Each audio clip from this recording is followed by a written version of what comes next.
Okay, this is getting in my way to figure out where I want it. So, first off, it'd be very hard to cut it flush through that little tiny opening, and then, if you guys can see, that thing's actually mounted on a nylon bushing.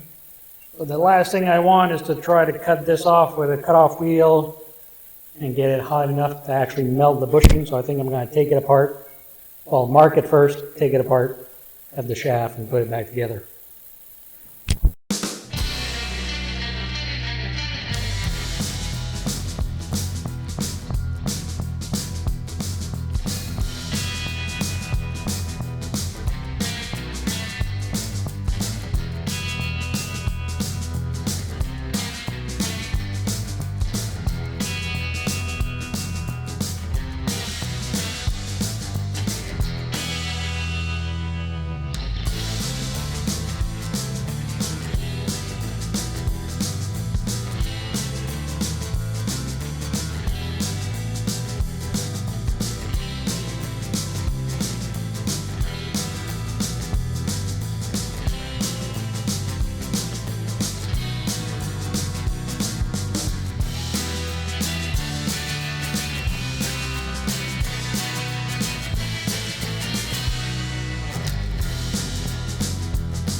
Okay, so far so good. I've got my two channels that I made out of angle bolted to the cover, like I said. Made two legs to grab the two topmost bolts from the tail shaft extension housing. I attached them together with a piece of angle, and then I welded all three of these mounting points to my plate. I have my recessed holes, like I said, so I can access those bolts to take it off. And I drilled my holes to be able to mount my master shifter to the top plate. I didn't weld the studs on from the bottom just yet, because right now I can still move it a little bit. So I'm going to make sure that I'm going to have to fabricate that strut bar first, and then I make sure that everything shifts okay before I weld these on. But that's all I have left, is building this strut bar. Let's get to it. Scratch that. It would appear I spoke too soon. I was going to make my strut bar for my shifter, and then I tripped over this guy, so it's like, oh yeah, might as well make sure this fits, and wah wah, it doesn't. There's plenty of room on the passenger side, but it just hits just a little bit on the driver's side. And of course, that's the side with our throttle pedal, which means the driver's speed are over here, so there's not a whole bunch of room here. So I'm going to have to modify my bracket a little bit. I guess on this side, even though I made that channel towards the outside because of the shape of the casting, I'm probably not going to be able to do that. So I will save my mounting tab. I will cut that channel off. I will narrow the plate by about an inch because, like, honestly, it's only like 3/8 of an inch too wide right now. And that should give me enough clearance. Like, I'll make another bracket that goes off of my mounting tabs to meet the plate. And that'll solve that issue. But, like you guys might have noticed, the other issue we're going to have, that's how far the shifter was too far back, right? With this one centered in the opening of the inspection cover. So that means I'm going to have to modify the floor because obviously once this guy goes down a little bit to its finished height, my entire strut rod thing is going to have to be above the floor. I was hoping there might be enough room if it was sitting like this or so, but obviously it is not. It sits way down here. So I'm going to probably have to cut an opening in the floor, and then I'm probably going to modify this guy. I might just add like sort of a mini dry shaft tunnel, if you will, on top of here.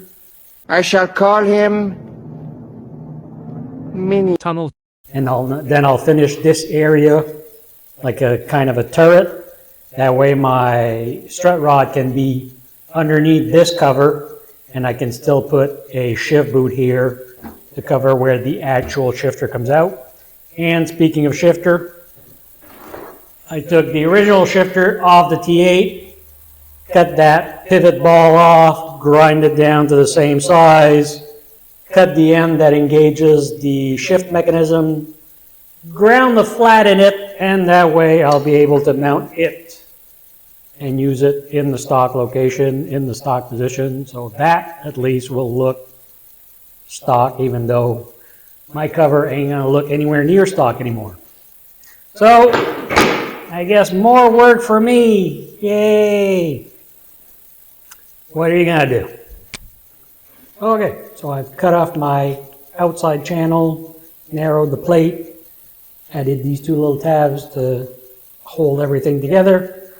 Right now I've just got the shifter on with the bolts in just to hold in location. It's not actually bolted down, just to mark the proper location. So let's see if our cover fits on now.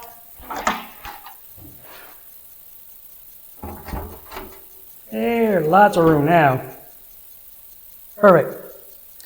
Now that that's there, I tried the cover on the T8 before, and I actually had room for one finger between the bell housing and the inspection cover, so I'm thinking it's probably more like this when it's in the truck, but my shifter is still sticking out, so the strut rod is still going to have to be above the floor. Now, I know I said I was going to modify this before I put it in the truck, but now I'm thinking, listen to what I'm saying, not what I said. Now I'm thinking that I probably would be better off just taking this guy off, and then I will take this guy off as well, and I'll just put a temporary plate over the top just to make sure crap doesn't fall in there. And then I will mount the transmission in the truck. That way I can see exactly, I can set my driveline angle and see exactly where everything fits, where everything, if anything hits.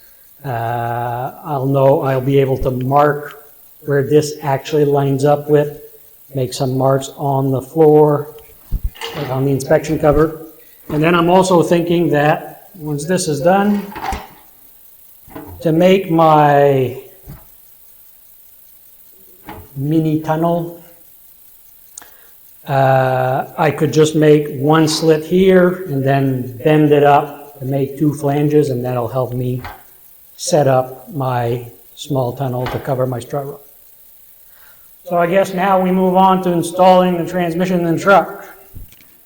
Now, before we put our clutch in, the first thing we're going to have to do is replace this pilot bushing, right? Because the diameter is too big for that one, right? It won't fit our T5.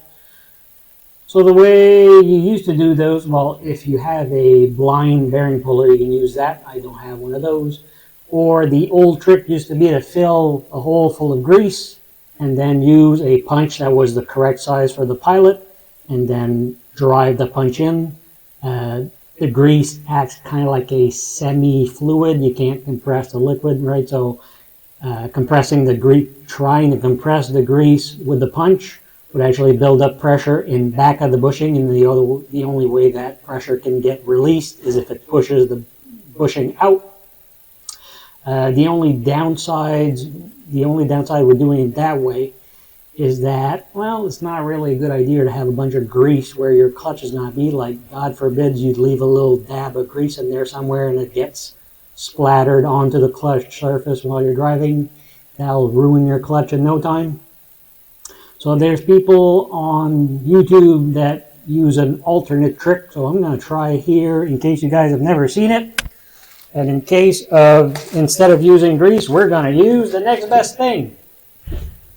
Bread.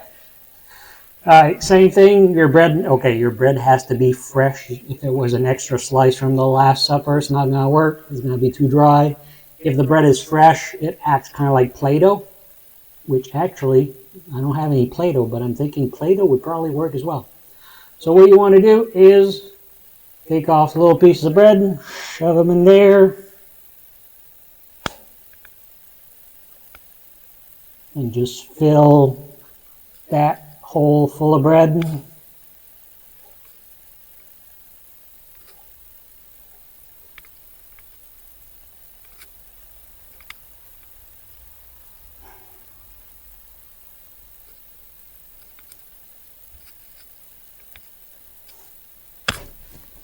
And then you want to take something that's as close to the size of the pilot as possible. So I found the closest size socket I had, but it was still a little loose.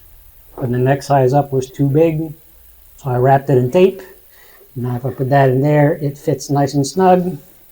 And I'm going to just use a little bit of applied science.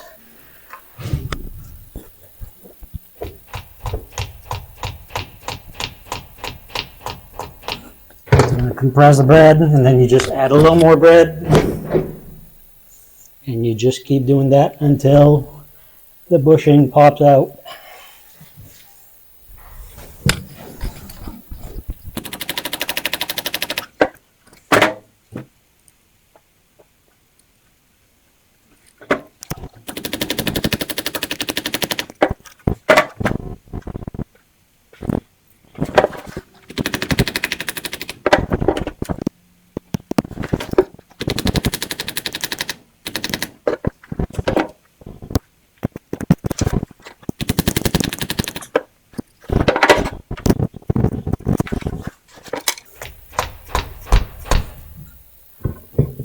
And there you have it.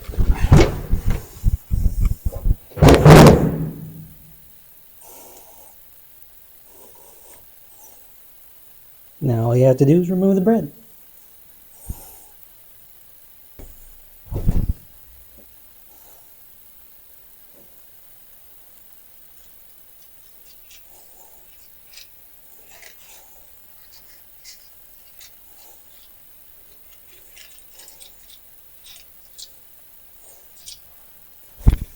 Now, bread's all gone, clean the area with bread clean, and now it's time to install our new pilot. So I found a guy on eBay that actually sells the proper size bearing for the application to put a Ford T5 in back of a Flathead, so I'll put a link in the description for you guys. So we're just going to place that guy where it goes. Take a piece of wood that's slightly bigger than the bearing, and again, a little bit of applied science.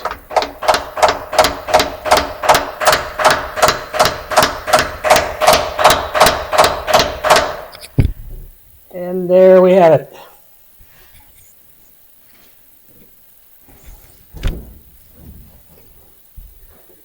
Now, at the beginning of the video, I said that I was going to run into some issues with the clutch because modern driveline supplies their adapter with the Ford Mustang throwout bearing. So it's made to run with a diaphragm style pressure plate.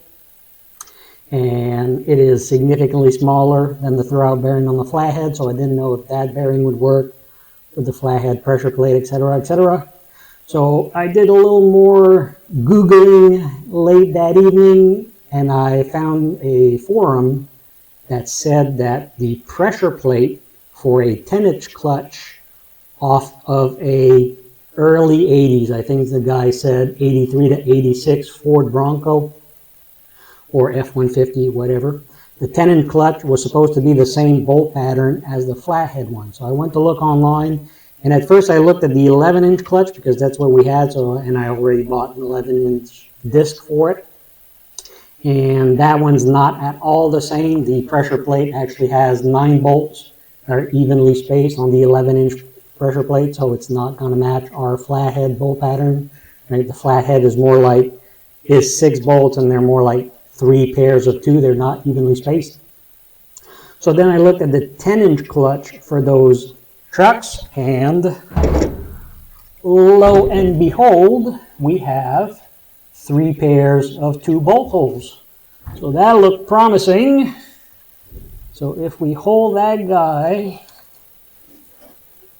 here, those bolt holes line up.